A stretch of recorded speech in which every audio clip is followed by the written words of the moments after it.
하나님의 말씀은 에레미야 25장 30절에서 38절입니다.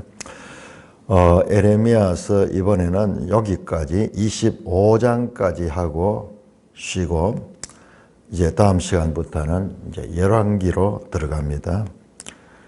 매일 성경 이 구조가 그런 식으로 되어 있어서 아쉽지만은 에레미야서는 오늘 내용으로 끝이 납니다. 에레미야 25장 30절 그러므로 너는 그들에게 모든 말로 예언하여 이르기를 여호와께서 높은 데서 포호하시며 그의 거룩한 처소에서 소리를 내시며 그의 초장을 향하여 크게 부르시고 세상 모든 주민에 대하여 포도 밟는 자같이 흥겹게 노래하시리라. 요란한 소리가 땅 끝까지 이르면 여호와께서 문 민족과 다투시며 모든 육체를 심판하시며 악인을 칼에 내어 주셨으니라. 여호와의 말씀이니라. 만군의 여호와께서 이와 같이 말씀하시니라. 보라, 재앙이 나서 나라에서 나라에 미칠 것이며 큰 바람이 땅끝에서 일어날 것이라. 그날에 여호와에게 죽임을 당한 자가 땅 이 끝에서 땅 저 끝에 미칠 것이나 그들 위하여 애곡하는 자도 없고 시신을 거두어 주는 자도 없고 매장하여 주는 자도 없으리니 그들은 지면에서 분토가 되리로다. 너희 목자들아 외쳐 애곡하라. 너희 양떼 인도자들아 잿더미에서 뒹굴라. 이는 너희가 도살당할 날과 흩음을 당할 기한이 차선즉 너희가 귀한 그릇이 떨어짐 같이 될 것이라. 목자들은 도망할 수 없겠고 양떼의 지도자들은 도주할 수 없으리로다. 목자들이 부르짖는 소리와 양떼 인도자들이 애곡하는 소리여 여호와가 그들의 초장을 황폐함이로다. 평화로운 목장들이 여호와의 진노하시는 열기 앞에서 적막하게 되리라. 그가 젊은 사자같이 그 굴에서 나오셨으니 그 호통치시는 분의 분노와 그의 극렬한 진노로 말미암아 그들의 땅이 폐허가 되리로다 하시니라. 오 하나님 아버지, 이 놀라운 하나님의 말씀을 우리에게 계시하여 주시니 감사를 드립니다. 예수님 이름으로 감사하며 기도드리옵나이다. 아멘. 자, 우리가 오늘 읽었던 이 25장 이 본문은요, 26장부터는 우리가 이제 다음 내년에 아마 보게 될 것 같아요. 이제 완전 내용이 또 다릅니다. 자, 오늘 읽었던 이 25장은 뭔지 잘 모르지만은 큰 소리로 포효하고 그 다음에 모든 육체를 심판하는 그야말로 이것은 최후의 심판을 나타내는 그와 같은 이 관용적인 표현. 선지서에는 이런 표현들이 여러 군데 나옵니다. 관용적인 뿐만 아니라 요한계시록에 마지막 심판과 내용이 그리고 내용뿐만 아니라 여기 있는 단어들도 밀접하게 연관이 되어 있습니다. 자, 이것을 신약과 연결하지 않고 보면은 이 에레미야서를 기록하신 참 의미를 알지 못해요. 유다의 멸망은 또는 우리 어제 봤죠. 이방 나라 열방을 다 심판하죠. 유다의 심판, 열방의 심판 그 가운데는 세상 나라 끝에 예수님이 재림하셔서 이 세상을 심판하실 것과 것에 대한 모형적인 그런 의미를 품고 있는 것입니다. 그래서 계시록에 가면은 우리가 봤던 이 25장을 지금 세 단락으로 나눠봤는데 이 내용들이 다 계시록에 다 나오는 내용이에요. 자, 먼저 우리가 크게 한번 보자고요. 자, 그러면은 다 심판만 나오고 누가 구원을 받는가? 구원받는 사람 어디 있는가? 여러분, 하나님은 우리가 언뜻 보면요, 다 심판만 받고 다 멸망만 받는 것 같지만은, 그러나 여기에서는 하나님의 구원도 있습니다.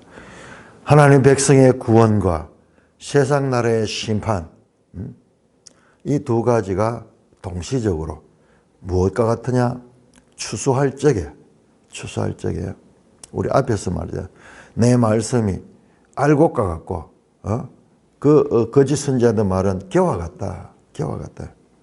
그 겨는 바람에 날리는 겨는 다 모아가지고 나중에 불태워서 거름으로 사용해요. 거름으로. 자, 우리 계시록 14장을 우리 한번 보겠습니다. 자, 이거는 그냥 이 본문만 봐가지고 안 돼요. 반드시 우리 신약 시대 우리 성도들은 신약을 통해서 구약을 볼 수 있는 눈을 가질 적에 이 의미를 제대로 깨닫게 되고요. 그리고 계시록은 이 구약에 대한 바른 이해가 없으면은 계시록은 이해 안 돼요. 그러니까 온갖 이단들이 계시록에서 다 나오는 거예요. 자, 14장 여러분 보세요. 14장에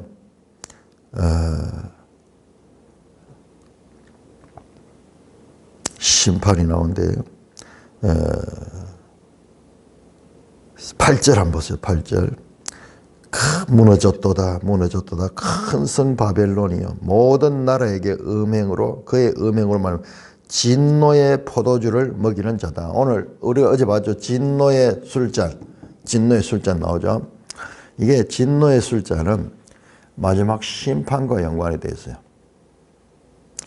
그리고 9절에 보세요. 또 다른 천사 곧 셋째가 그 뒤를 따라 큰 음성으로 이르되 만일 누구든지 짐승과 그의 우상에게 경배하여 이마에 손이나 표를 받으면 그도 하나님 진노의 포도주를 마시 그 진노의 잔이 섞인 것 없이 부은 포도주라.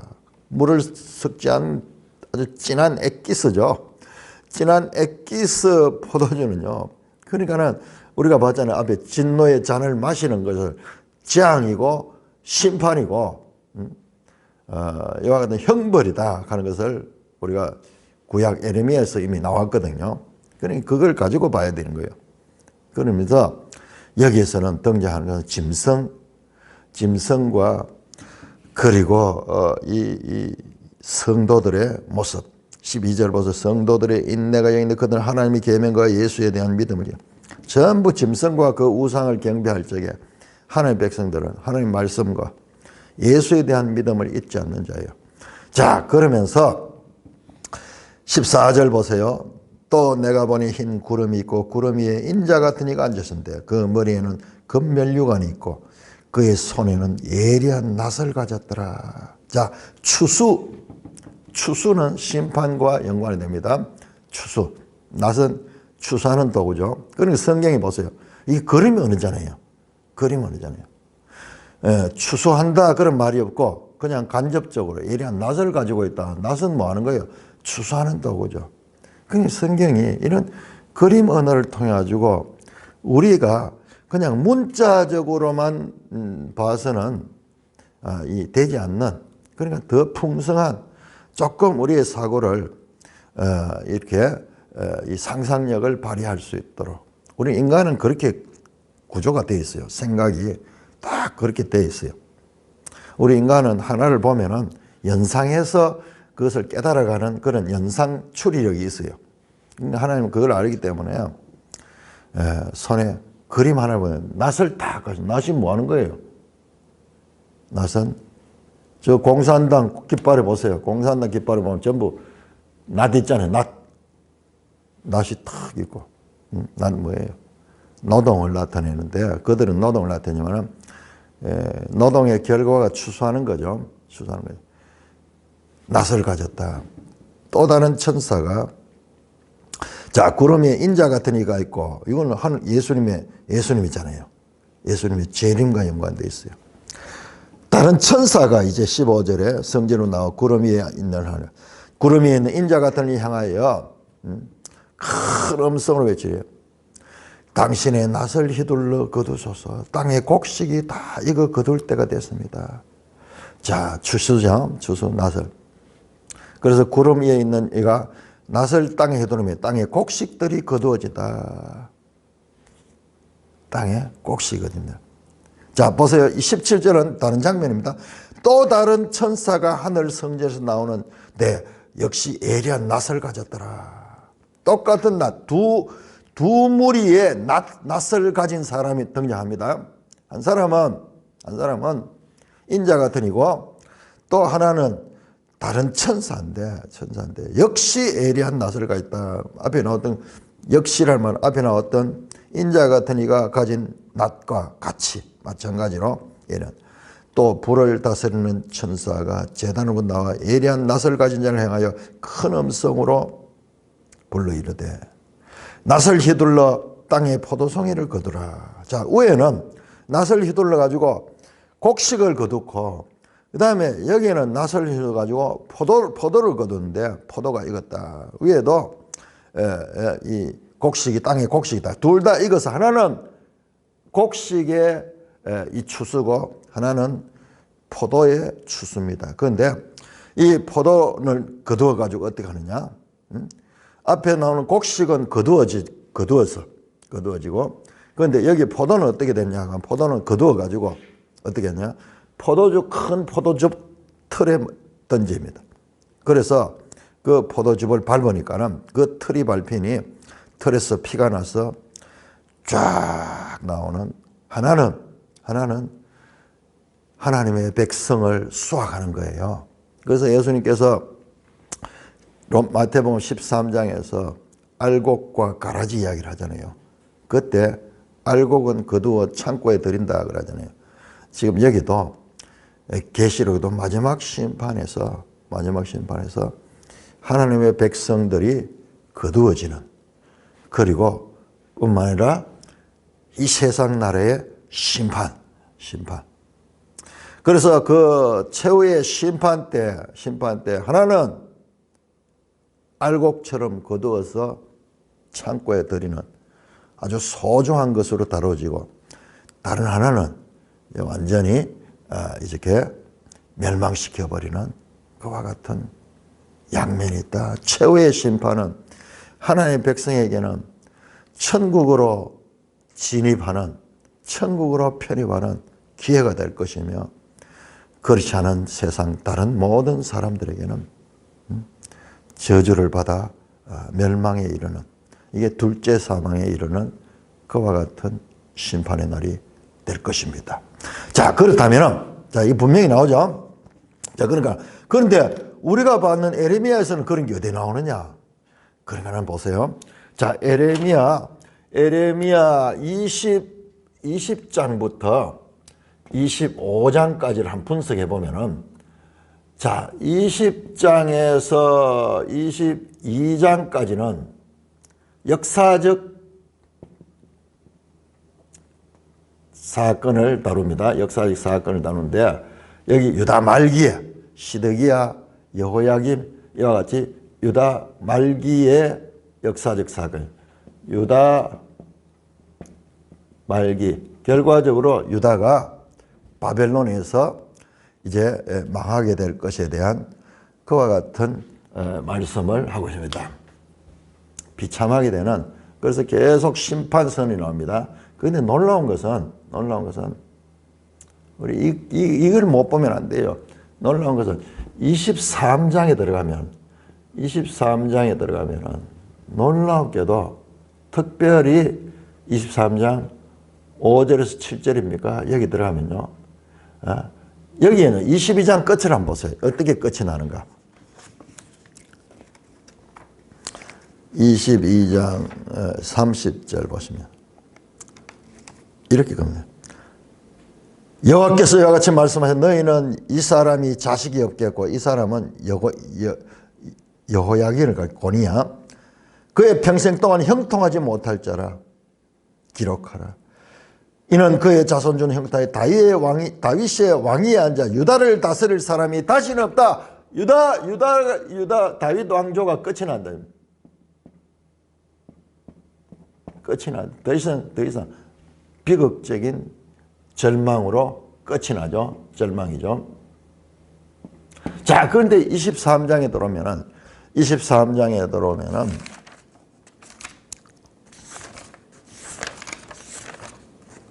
자, 이걸 볼 수 있어야 돼요. 23장 3절부터 8절까지 특별히 23장 3절에서 8절이에요. 8절. 여기에 뭐가 나오냐. 여기 보니 다윗 왕조가 다시는 일어나지 못하는데 그런데 23장에서 다윗의 후손에서 한 의로운 가지라고 되어 있는데 사지라고 합니다. 의로운 사기란다. 그는 왕이며 지혜로 다스리며 거룩으로 다스릴 뿐이다. 1분 나오요. 이게요. 의로운 삭. 이거를 우리가 봐야 돼요. 체데크. 이걸 봐야 돼요. 체데크. 체마흐. 체데크 체마흐. 의로운 삭. 이게 아주 구약에서 이 의로움이 나오면 아주 중요한 거예요. 바로 이분이 지금 이 하나님께서 원하는 것은 이 다윗 왕조가 정의와 공의로 나라를 다스리려고 하는데 그렇지 못한 거야. 정의와 공의로 다스리는 것이 하나님의 뜻이야. 율법은 궁극적으로 정의와 공의로 다스리도록 되어 있는 거야. 복잡하지만 한마디로 요약하면 그런데 여기에는 의가 없잖아요. 그런데 여기에서 아니고 한 날이 이르면은 하나님께서 여기 보세요. 누가 주는가? 하나님께서 보냅니다. 때가 이르니 내가 다윗에게 한 의로운 싹을 일으킬 것이다. 그가 왕이 되어 지혜롭게 다스리며 세상에서 정의와 공의를 행할 것이며 이게 바로 의로운 통치예요. 의로운 통치.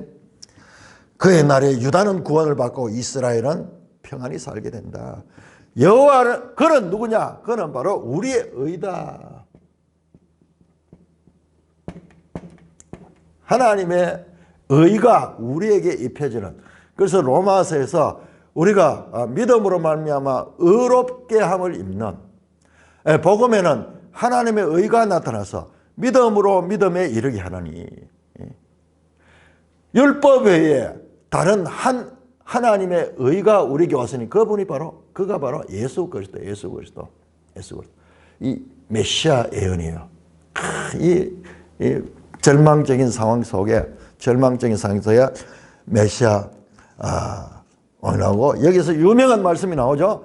출애굽이 아니라 출바벨론을 기억할 것이다. 출애굽보다도 출바벨론. 아직까지 바벨론이 망하지도 않았는데 출바벨론. 그만큼 뭐냐? 과거의 하나님 구원주로서 머무는 것이 아니라 여기에서도 이와 같은 절망적인 상황에서 하나님께서 다시 바벨론으로부터 구원해 줄 것이다. 이 출바벨론은요.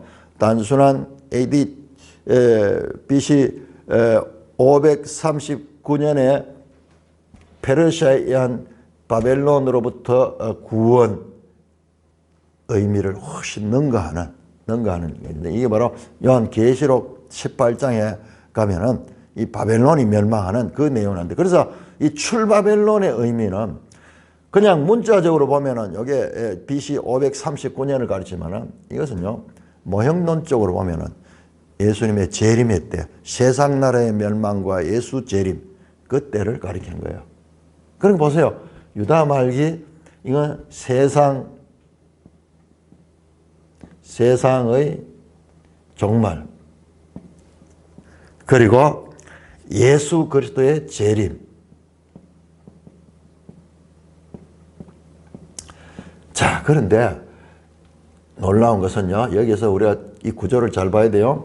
23장 9절부터 40절까지가 뭐냐 그러면은 이게 거짓 선지자가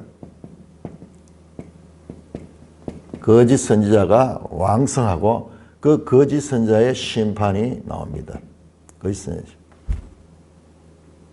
그러니까 우리는 이렇게 가다가 길을 잃어버려. 갑자기 왜 전혀 다른 주제가 이렇게 등장해 버리니까는 거짓 선지자 이야기 나오니까 막 이러는데, 그런데 놀라운 것은 24장 1절에서 10절 이 거짓 선지자 심판과 더불어서 하나님께서 두 무화과 이 바구니를 보여주면서 하나는 좋은 것, 하나는 상한 것을 보여주는데, 실물교훈이죠. 실물교훈. 그런데 오히려 우리의 뜻과는 정반대로 포로로 잡혀간 자들, 거짓 선지자들은 이 항전할 것을 가리키고, 에레미야는 포로로 잡혀갈, 오히려 포로로 잡혀가라고, 그것이 하나님 뜻이라고, 거기서 다시 돌아올 것을 기대하라고 그러는데, 이 거짓 선지자는 반대죠. 우리 생각과 달리 포로된 사람들이, 포로된 자들이 구원을 받아요. 놀라운 말씀입니다. 자, 24장. 자, 24장 아주 짤막하죠. 보세요. 23장이 얼마나 긴가. 23장 9절부터 해서 40절까지 거짓은 24장 1절에서 10절까지 있는데, 그 가운데 보세요. 놀라운 복음의 말씀이 나오는데 4절에서 7절까지 유다 포로를, 내가 이곳에서 옮겨간 갈대아 있는 땅에 이르는 유다 포로를 이 좋은 무화같이 잘 돌볼 것이다. 아까 그랬죠? 알곡을 거두어 들이듯이 여기에서 잘 돌보고, 내가 그들을 돌보아 좋게 하며 다시 이 땅으로 인도하여 세우고 헐지 않으며 심고 뽑지 않으며 내가 여호와인 줄 아는 마음을 그들에게 줘서 그들은 내 백성이 되고 나는 그들의 하나님이 되라. 하나님 나라가 성립돼요. 이 사람들은 하나님 나라에 입성하는 거예요. 나머지는 다 멸망받아요. 자, 이걸 봐야 돼요. 그리고 25장이 우리가 25장 1절부터 지금까지 25장 30 몇 절까지 나왔죠. 29절 38절까지네요. 38절까지 여러분 이 보세요. 이게 뭐냐? 이게 유다의 심판, 그 다음에 바벨론 심판, 그 다음에 열방 심판. 열방은 세상 모든 나라입니다. 이게 최후의 심판이에요. 이게 궁극적으로는 예수님이 재림할 때 최후의 심판과 연관되어 있는 거예요. 그러니까는 우리가 25장의 심판만 보니까 여기 구원받는 사람이 없는데, 그러나 하나님은 이 전체 구조를 통해서 그 전에 다윗에서 한 의로운 사기나와 이 메시아 그리스도가 오실 것이고, 그리고 그 시대에도 거짓 선지자들이 팽창할 것이며, 그러니까는 이 거짓 선지자들의 미혹을 이겨내는 자, 거짓 선지자들의 거짓된 가르침, 달콤하고 이 거짓된 선지자들이 주는 자기 마음에서 나오고 꿈이고 환상이고 뭐 이와 같은 그런 것을 추구하는, 그것보다도 하나님의 말씀을 붙드는 자, 이 자들이 구원받아. 이 알곡과 같이 아까 계시록 14장 14절 16절은 알곡과 같이 되고, 자, 이거는 뭐냐? 이거는 바로 계시록 14장 18절부터 20절 거기에 나왔던 포도송이 추수해서 밟아서 그렇게 포도즙 털에 밟는 그과 연관이 되어 있는 거예요. 그래서 오늘 본문을 보세요. 오늘 본문에도 보면은 오늘 본문의 25장 30절이죠. 30절. 그러므로 너는 그들에게 이 모든 말로 예언하기를 여호와께서 등장합니다. 높은 데서 포효하시며. 포효한다는 건 사자, 호랑이 뭐 이런 무서운 힘을 가진 짐승들을 묘사할 때 나오잖아요. 끝에 보면은 사자가 등장합니다. 38절에. 정말 사자같이 아무도 감당할 수 없어. 그것도 젊은 사자, 힘 있는 사자예요. 늙은 사자가 아니고. 포효하셨어. 높은 데서 포효하시고 그의 거룩한 처소에서 소리를 내시며. 같은 말이죠. 높은 데 그의 거룩한 처소, 동일한 말씀입니다. 그의 초장을 향하여 크게 부르시고 세상 모든 주민을 향하여. 세상 모든 주민, 여기 어제 다 나왔잖아요. 20몇 개 나라들 나오잖아요. 이게 이제 온 세상 나라 전체를 포함하거든요. 세상 모든 주민에 대하여 포도 밟는 자같이 흥겹게 노래하시리라.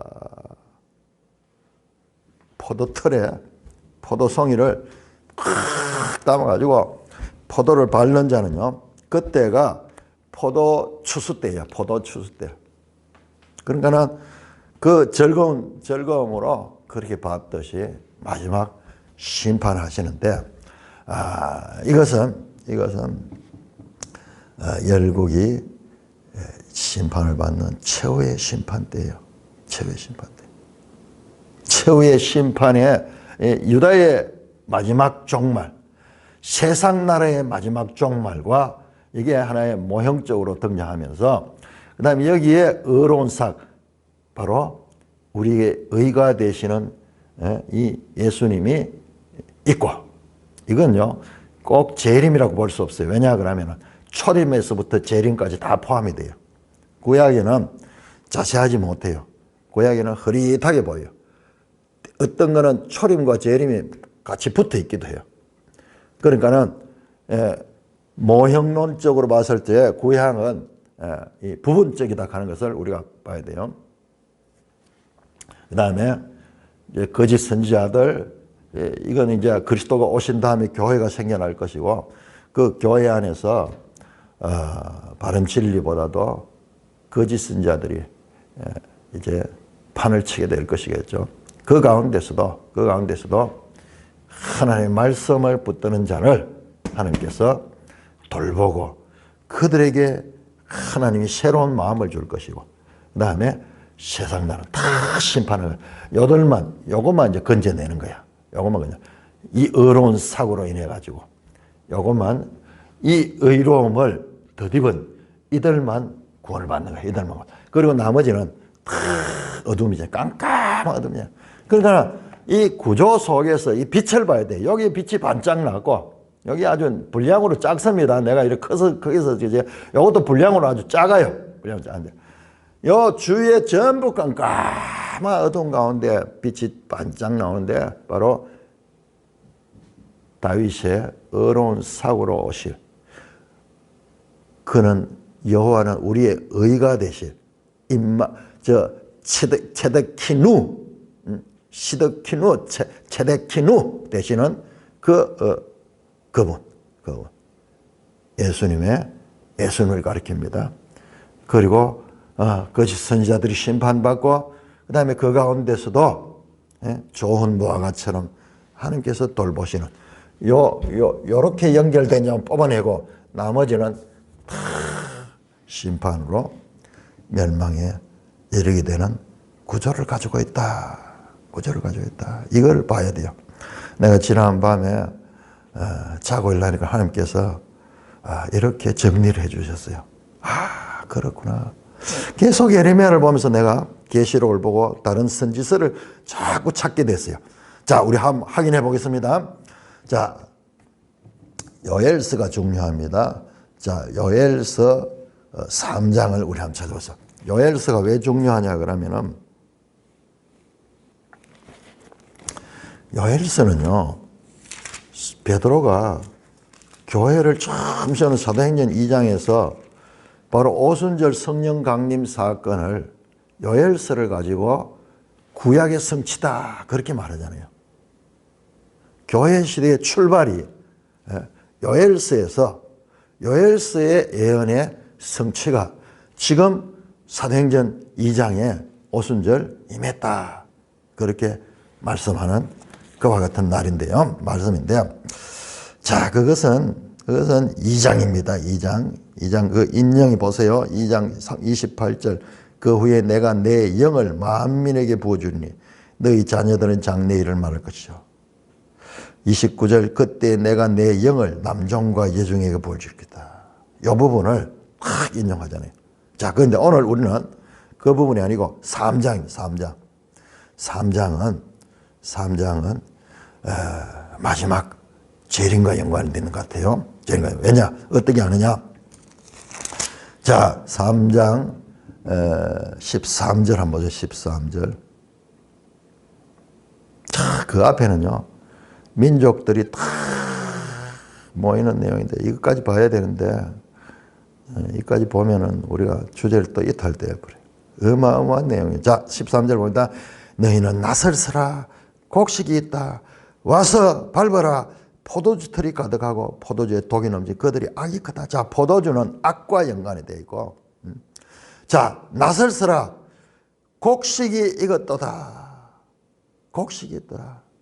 이 부분은 아까 봤듯이 계시록 14장에 나오는 그 먼저 인자 같은 이가 낫을 휘두르 쓴다는 그 곡식 추수, 알곡 추수 모아드리는 요 짧은 내용 안에 두 가지가 같이 들어있어요. 낫을 써라 곡식이 익었다. 그 다음에 와서 밟아라 포도주 틀이 가득히 차고 포도주. 그들이 악이 이 포도주는 이건 악을 나타내는 심판을 나타내는 거예요. 두 가지. 그러면서 14절 보세요. 사람이 많음이여 심판 골짜기에 사람이 많음이여 심판 골짜기에 여호와의 날이 가까움이라다. 쫙 하면서요.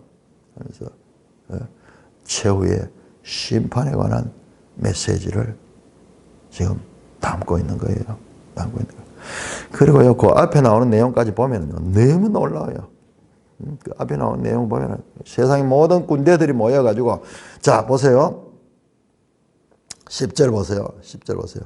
너희는 보습을 쳐서 칼을 만들지어다. 낫을 쳐서 창을 만들지어다. 약한 자도 이르기를 나는 강하다 할지어다. 사면의 민족들아 너희는 속히 와서 모일지어다. 온 세상 나라가요. 여러분 정반대잖아요. 창을 쳐가지고 낫을 만들고 이 칼을 쳐가지고 보습을 만드는 것이 이게 이 새하늘 새 땅의 이 그림이에요. 그림. 무기가 없어지고 그 무기를 가지고 농사 짓는 도구를 만드는. 여기는 반대. 농사 짓는 도구를 가지고 무기를 만드는 거예요. 무기를. 그러니까 모든 세상이 다 하나님을 대적하는 그와 같은 장면인데요.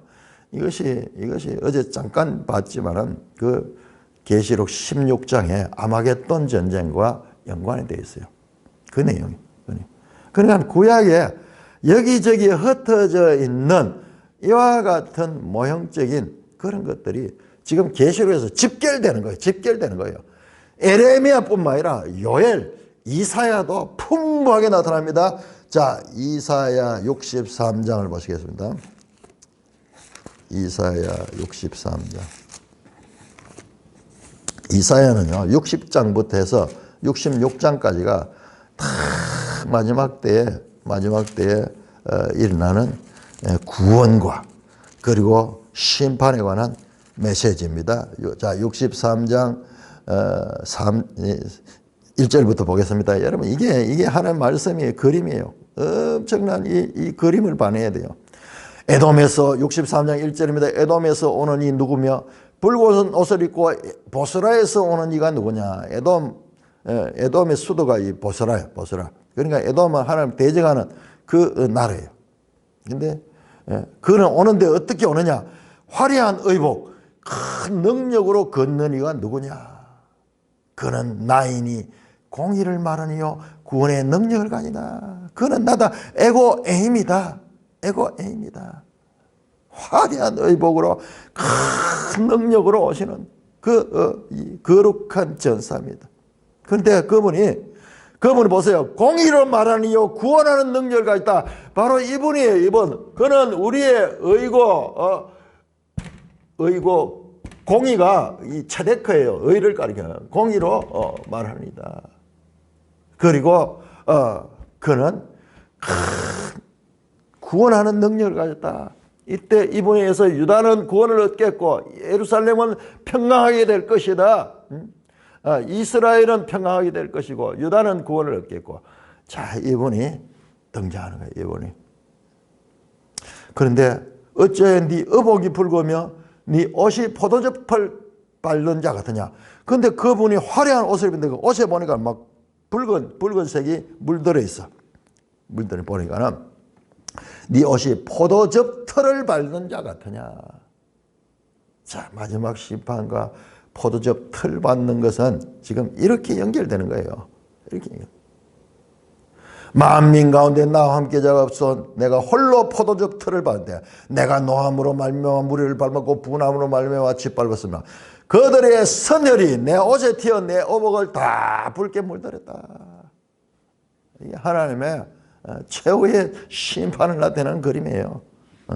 최후의 심판을. 내가 본즉 도와주는 자도 없고 붙들어 주는 자도 없으므로 이상해 내 팔이 나를 구원하여 내 분이 나를 만들었다. 아무도 이것은 할 수 없고 스스로 하나님밖에 할 수 없어요. 6절 내가 노함으로 말미암아 만민을 밟았으며 내가 분함으로 말미암아 그 틀을 취하게 하고 그들의 선혈이 땅에 쏟아지게 하니라. 이 사람들은 이 포도즙 틀 받는 게 이게 일상 농사니까는 그게 밟으면 거기서 이 포도즙이 붉은 즙이 쫙 나오는 이게 하나의 그 그림이죠. 사람이 이 마지막 심판을 받아서 멸망되어가는 죽어가는 그 장면, 그 그림을 이와 보여주는. 여러분 이거 보세요. 마치 오늘날 그 영화의 람보가 막 전쟁 가운데서 막 어려운 가운데 죽는데 그 한 주인공이 나타나가지고 막 적을 다 물리치는 것 같아. 거룩한 전사로 등장하시는 그리스도를 나타내고 있습니다. 자, 우리 다시 계시록 14장으로 다시 돌아갑니다. 계시록 14장. 자, 그래서 지금 이 장면이 30절이 뭐냐? 높은 데서 포효하시고 그의 거룩한 처소에서 소리를 내시며 그의 초장을 향하여 크게 부르시죠. 세상 모든 주민에 대해서 포도 밟는 자같이 흥겹게 노래한다. 세상 모든 주민들, 세상 모든 나라. 앞에서 나왔잖아요. 저 애굽부터 시작해서 블레셋, 그리고 저 모압, 암몬, 그다음에 저 바벨론, 저기 그 메데 파사까지 다 포함이 됐었다. 세상의 모든 나라, 모든 주민들이 심판을 받게 됩니다. 자, 14장 20절에 보니까는 우리 아까 봤던 그 장면이죠. 포도를 거두어서 진노의 큰 포도주를 틀에 던지며 19절에 그 틀이 밟히니 그 틀을 밟는 자, 포도 밟는 자 같은 이사야에서 에돔에서 오시는 그분, 지금 여기에서 에레미야 25장에서 포도 밟는 자 같은 그분, 계시록 14장에서 큰 포도 틀에서 포도가 밟히는 그것들이 참 같은 그리스도의 재림과 최후의 심판을 나타내는 그림입니다. 자, 이것을 더 확인할 수 있는 것은요, 계시록 19장으로 들어갑니다. 19장. 계시록 19장 15절. 자, 19장은요, 11절부터 보면요, 백마를 타고 희고 깨끗한 세마포 옷을 입은, 그리고 그 이름은 하나님의 말씀인 분이 등장해가지고 이제 마지막 전쟁을 하는 거야. 최후의 전쟁입니다. 최후의 전쟁. 그가 하는 전쟁이 뭐냐? 15절에 그의 입에서 예리한 검이 나오니 그것으로 만국을 치겠고 친히 그들을 철장으로 다스리며 또 친히 하나님의 전능하신 이의 맹렬한 진노의 포도주 틀을 밟겠다. 바로 마지막 심판을 나타내는 거예요. 재림하셔서 마지막 심판하신 분이에요. 자, 그래서 그러면 누구하고 싸우는가? 거기 보니까는 18절에 보니까는 왕들의 살과 장군들의 살과 19절이 오히려 낫겠네요. 짐승과 땅의 임금들과 그들의 군대들이 다 모여가지고 바로 이 말탄 자와 그의 군대와 더불어 자, 재림하시는 예수님과 이 땅이 최후의 전쟁인데, 그러나 그 전쟁은 게임이 안 됩니다. 게임이 안 됩니다. 다 보세요. 누가 자 여기에 짐승의 표를 받고 그 우상에게 경배한 자를 표적으로 미혹한 거짓 선지자. 이 거짓 선지자 심판받는 거예요. 거짓 선지자 심판. 짐승. 이 세상에 이와 같은 나라들. 이 둘이는 이 세상의 이 짐승은요 영으로부터 권세를 받습니다.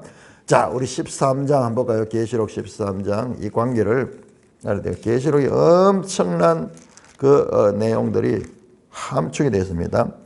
13장에 보니까 13장 2절에 영이 후반절에요. 영이 자기의 능력과 보좌와 큰 권세를 그에게 줬다. 이 짐승, 바다에서 나오는 이 짐승에게 줬는 거예요.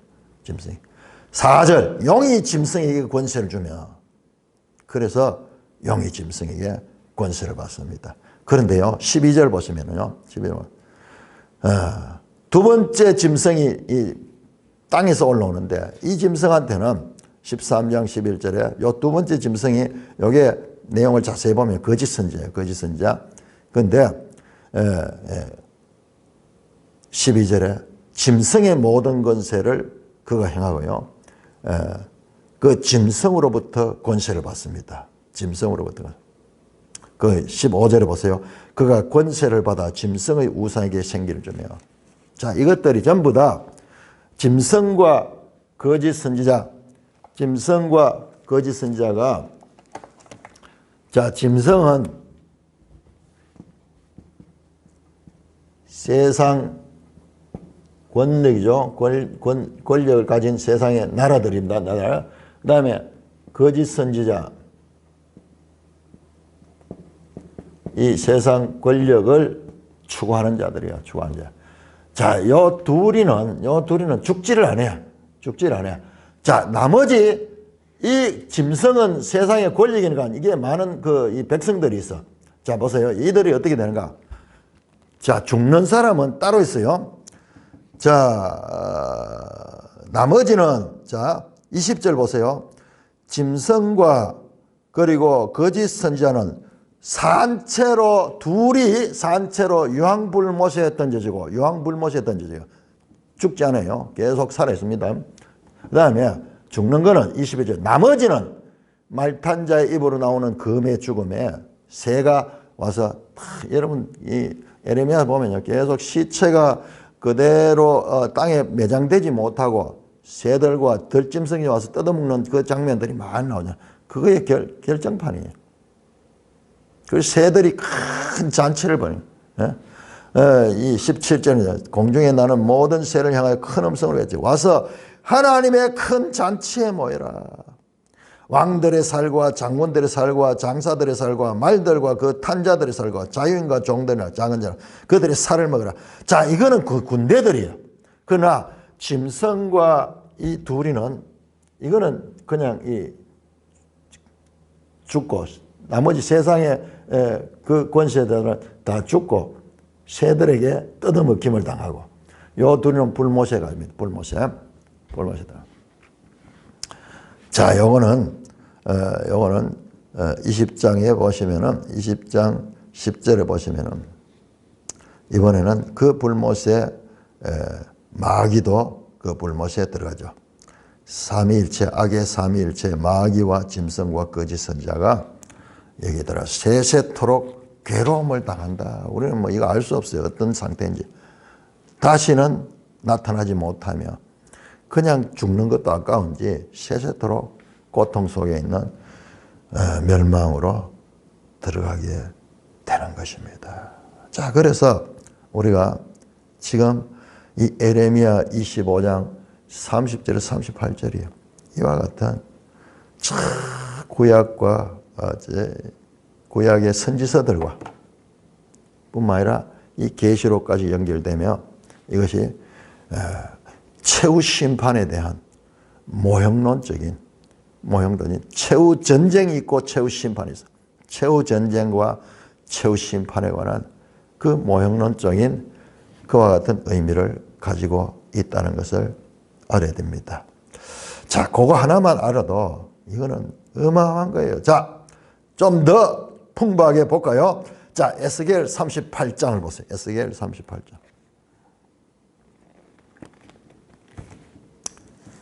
자, 선지서들이요. 에스겔이나 에레미야나 다 포로기 그 선지자잖아요. 그들이 당대를 예언하면서 동시에 항상 종말을 같이 말씀하고 있습니다. 여러분 38장 39장이요. 이게 뭐 그야말로 난해 구절이에요. 난해 구절인데 그러나 난해 구절이 아니에요. 이게 다 계시록과 그대로 연결됩니다. 모형론적으로 볼 때 이게 해석이 되는 거예요. 그게 아니면은 이 해석이 안 돼요. 해석이 안 돼요. 38장 인자야 너는 마곡 땅에 있는 로스와 메색 왕 두발 왕 곧 곡에게 얼굴을 향하여 그에게 예언하리라. 주 여호와께서 이같이 말씀하시기를 쭉 하면서 그 나옵니다. 4절에 너는 돌이켜 갈고리로 그 아가리를 깨고 너의 말과 기마병 곧 온 군대를 끌어내 완전한 갑을 큰 방패와 장발 칼을 잡은 큰 무리와 그들과 함께 방패와 투구를 갖춘 바사와 구스와 붓과 고멜과 모든 때와 북쪽 끝에 도갈마 족속 그 많은 나라들의 전쟁을 해가지고 끌어가지고 이제 전쟁터로 나오는 거예요. 끌어내 모으는 거예요. 그래서 이거는요 거짓말하는 영이 어제 우리 그 잠깐 이야기했잖아요. 그하고 연결되어 있는 거예요. 거짓말하는 영이 열왕기상 22장에 이 미가야가 전쟁에 나가면은 그 아합 왕이 죽는다 했을 때 그 하늘에 회의가 보였잖아요. 거짓말하는 영이 와가지고 사람들 선지자를 다 거짓말하잖아요. 그래서 군대가 전쟁으로 나가잖아요. 지금 그 장면이 똑같아요. 다 자기들은 신념을 가지고 전쟁을 해서 이제 끝을 낸다. 우리가 이제 최후 승리는 눈앞에 있다. 이렇게 하면서 모이는 거예요. 그런데 그 모이는 그날이 어떤 날이냐. 그날이 16절 보세요. 구름이 땅을 덮음같이 내 백성 이스라엘 치러 오리라. 고가 끝날에 내가 너를 이끌어다가 내 땅을 치게 하리니 이는 내가 너로 말하면 이방 사람의 눈앞에서 내 거룩한 데서 그들이 다 치는데 그게 자신이 끝나는 날이야. 끝나는 날. 39장으로 나갑니다. 그때 그들이 치러 왔다가 완전히 멸망하는 온 세상이 다 알게 되는 거예요. 온 세상이 다. 지금 그 내용이에요. 그 내용. 하나하나 다 설명할 수는 없고요. 여러분들 39장 보세요. 39장 1절 너는 곡에게 예언하여 곡 로스와 메색과 두발왕 곡이 나오죠. 너는 돌이켜 이끌고 북쪽 끝에서 나와서 이스라엘 산이 또 군대를 다 이끌고 나오죠. 네 활을 쳐서 내 원수를 떨어 쭉 하면서 6절에 내가 또 불을 마곡과 및 섬에 평안히 교주한 자들에게 내린 내가 그 곡과 마곡에 대한 심판이 나옵니다. 17절 한번 17절 여기 매장대한 이야기가 나옵니다.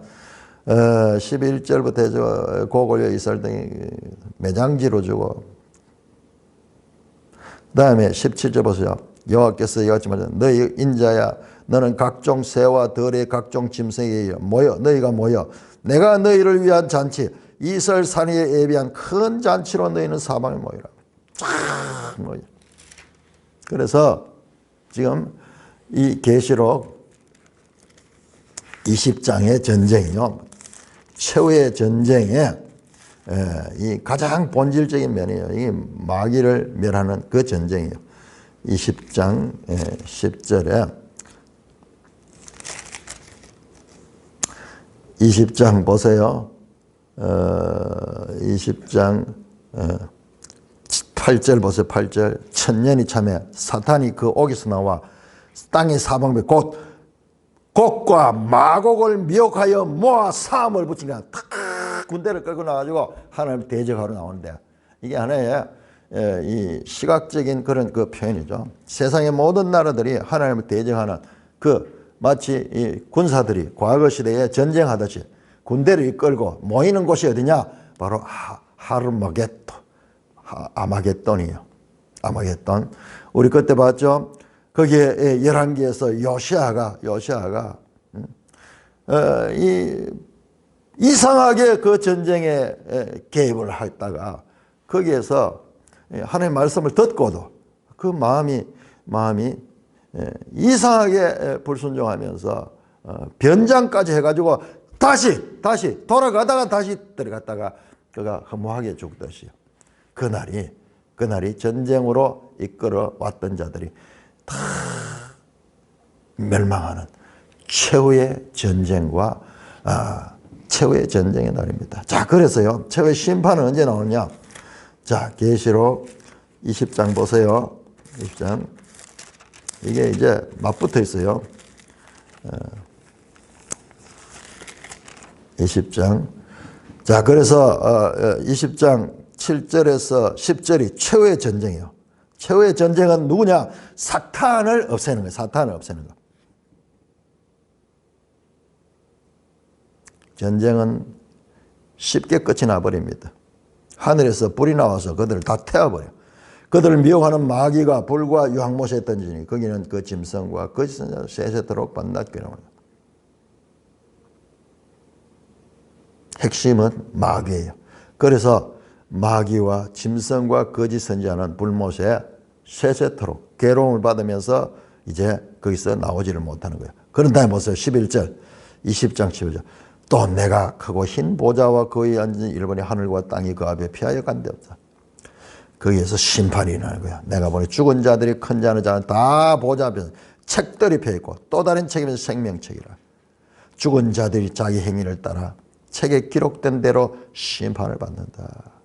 그리고 21장에 이제 새하늘 새 땅으로 그 하나님의 알곡 같은 백성들은 편입되는 그 장면으로 연결이 되는 것입니다.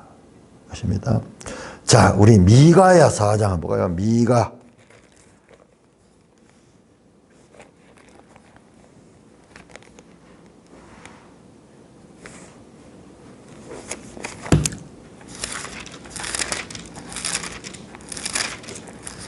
미가 4장 1절부터 나오네요. 끝날에 이르르는 쭉 하면서 4장 11절부터 이제 많은 이방 사람들이 모여서 너를 치매 이르기를 시온이 더럽게 되며 그것을 우리 눈으로 바라보기를 원하노라 하거니와 그들이 여호와의 뜻을 알지 못하며 그의 계획을 깨닫지 못한 것이니 여호와께서 곡식단을 타작마당에 모음같이 그들을 다 모아가지고 그들을 쳐버립니다. 5장 1절 미가서 5장에 딸 군대여 너는 때를 모을지다. 그들이 우리를 에워싸는 막대기로 이스라엘 재판자의 뺨을 치노다. 자, 그러다가 갑자기 5장 2절에 베들레헴 에브라야다야 너는 유다 족속이 작을지라도 이스라엘 다스릴 자가 네게서 나올 것이다. 그러면서 이제 마지막 심판에 관한 내용이 나옵니다. 자, 시편 2편을 보면 시편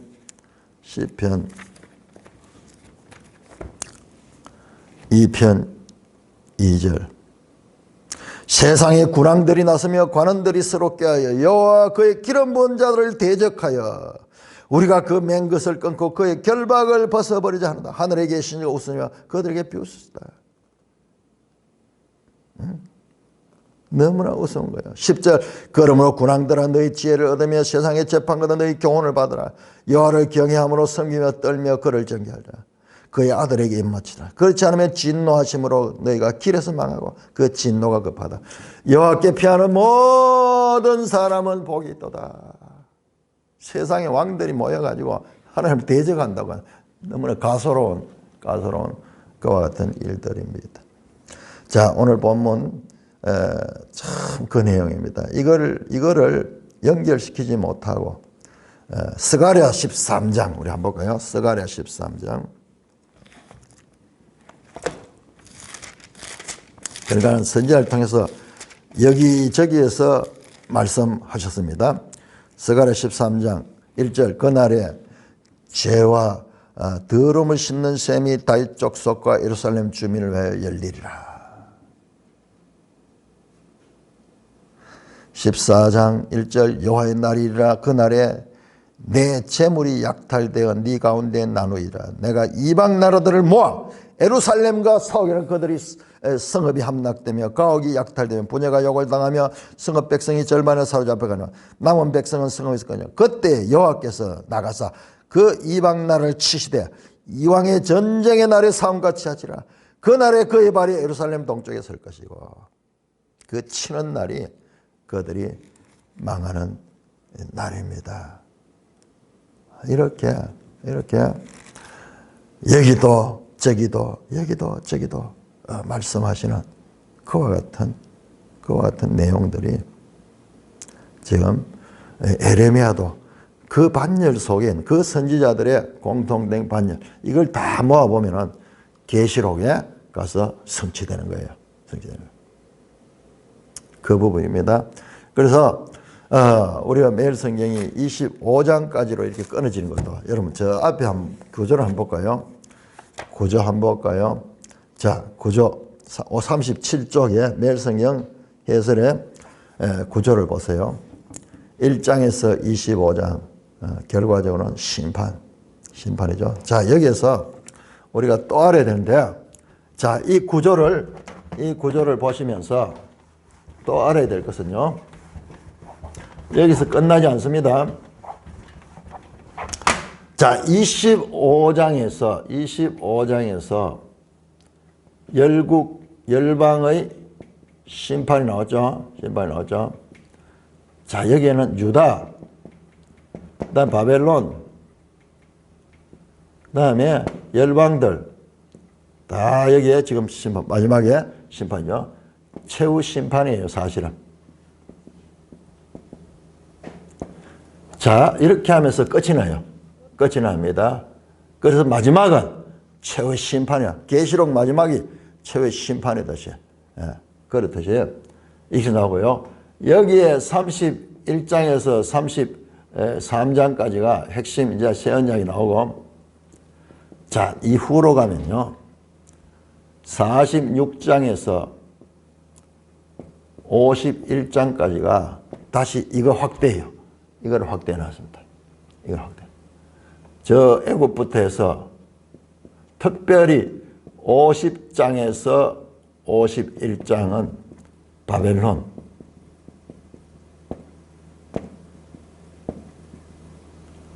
심판하여 바벨론 멸망하고, 52장이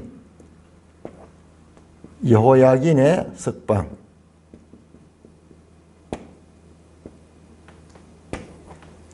이게 너무나 별 의미 없는 게 여기 붙은 것 같지만 이게 아주 중요한 거야. 이게 아주 중요한 거야. 애매히 그리스도를 통한 이 구원에 대한 것이 앞에서 나왔잖아요. 우리가 23장에서 나오고 24장이 나왔잖아요. 그 일이 이제 역사적으로 시작되는 거고요. 이거는 심판에 관한 메시지. 그러니까 25장에 한해 전주곡 같이 미리 보여주고 여기 가서 더 자세하게 심판에 대한 메시지도 나게 될 것이고, 이와 같이 계시록은 이게 전부 계시록으로 다 연결되네요. 계시록은 마지막 세상 나라의 심판을 바벨론의 몰락, 무너졌도다 항상 바벨론, 그리고 그가 짐승을 타고 있는 음녀, 짐승을 타고 있는 음녀, 그들의 몰락을 보여주면서 하나님의 최후의 심판과 그리고 그로 인하여 포도송이 같이 짓밟혀서 멸절되는 자와 그리고 알곡처럼 구원을 받는 그 자들, 그 모든 것의 중심에 바로 다윗의 의로운 사고로 오신 그분, 그분에 의해서 이 모든 것들이 이루어진다는 것을 알 수가 있습니다. 그 세부적인 내용들은요, 이 큰 내용 안에 다 포함합니다. 우리 한 절만 보겠습니다. 22절, 만군의 여호와께서 이같이 말씀하시며 재앙이 나서 나라와 나라에서 미칠 거예요. 큰 바람이 땅 끝에서 일어나요. 그날에 여호와께 죽음을 당한 자가 땅 이 끝 저 끝에 미칠 것이고 그를 위하여 애곡하는 자도 것이다. 그가 어떻게 나오느냐. 66장 이사야 66장 15절.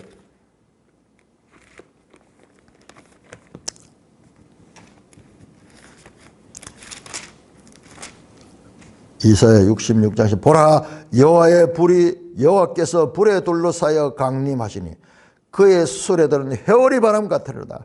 그가 혁혁한 위세로 노여움을 나타내며 맹렬한 화염으로 치실 것 책망하실 것이다. 큰 바람이 땅끝에서 일어나.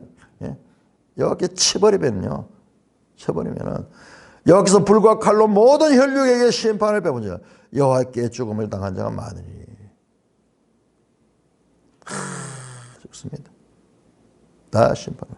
그러나 그 가운데서 18절 내가 그들의 행위와 사상을 아노라. 때가 이르면 문 나라와 어느가 다른 민족을 모으리니 그들이 와서 나의 영광을 볼 것이며 내가 그들 가운데 징조를 써서 그들 가운데 도피한 자를 여러 나라 세우는.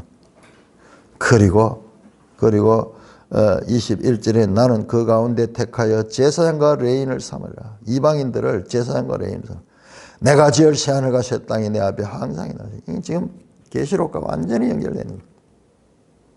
그래서 이 최후의 심판 때 주님의 재림의 모습을 나타냅니다. 자, 38절에 보니까 그가 젊은 사자같이 그 굴에서 나오시고 젊은 사자, 아주 혈기 넘치는 그런 젊은 사자에 와서 다 모든 걸 다 잡아먹어버리는 거지. 그런 심판이다. 두려운 심판이다. 자, 우리 에레미야 50장 보겠습니다.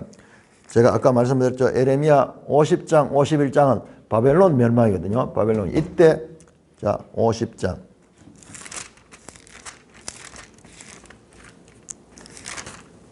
에레미야 50장 44절 46절. 보라 사자가 요단의 깊은 숲에 나타나듯이 그가 와서 견고한 처소를 칠 것이라. 내가 즉시 그들을 거기에서 쫓아내고 택한 자를 내가 내 자리에 채우리니 나와 같은 자 누구며 출두하라고 나에게 명령할 자 누구며 내 앞에 설 목자가 누구냐. 그런즉 바벨론에 대한 여호와의 계획과 갈대아 땅에 대한 품은 여호와의 생각을 들으라. 보세요. 아까 그 이사야 63장에 에돔에서 화려한 옷을 입고 그 옷에 선혈이 낭자한 그 모습으로 등장하시던 거룩한 전사. 이 같은 분이야. 같은. 마지막 심판을 하게 되는 것입니다. 38절 그가 젊은 사자같이 그 굴에서 나오셨으니 그 호통치는 분의 분노와 그 맹렬한 진노로 말미암아 땅이 폐허가 되로다. 자, 이와 같은 장면들을 보이게 됩니다. 하나님께서는 우리에게 이와 같이 선지서를 통해서 우리 선지서를 모형론적으로 보지 못하면요, 이런 건 도저히 이해 안 되는 내용이에요. 이게 궁극적으로 신약 안에서 그리고 장차 예수님 오실 때 성취될 그 소망을 우리에게 보여주는 그와 같은 내용들로 가득 차 있는 것입니다. 이래서 우리 에레미야 1차 강해는 여기서 마치도록 하겠습니다. 하나님 아버지 은혜를 감사합니다. 이 최후의 심판의 엄중함과 그리고 거룩한 전사로 오셔서 모든 악을 멸하시고 하나님의 자녀들을 좋은 모아가처럼 돌보시며 그들의 새로운 마음을 주셔서 그들을 새하늘 새 땅 영원한 생명의 날로 편입시켜 주시는 그리스도의 사랑과 긍휼하심과 하나님의 구원 계획을 알게 하시니 인생으로서 그와 같은 하나님의 구원의 계획을 자세하게 알게 하시니 누가 저희보다도 더 큰 은혜를 입으며 누가 우리보다 큰 복을 받았습니까? 하나님, 이 놀라운 은혜를 베풀어 주신 그 하나님을 찬송하며 우리 주 예수 그리스도의 이름으로 감사하며 기도드리옵나이다. 아멘. 찬송.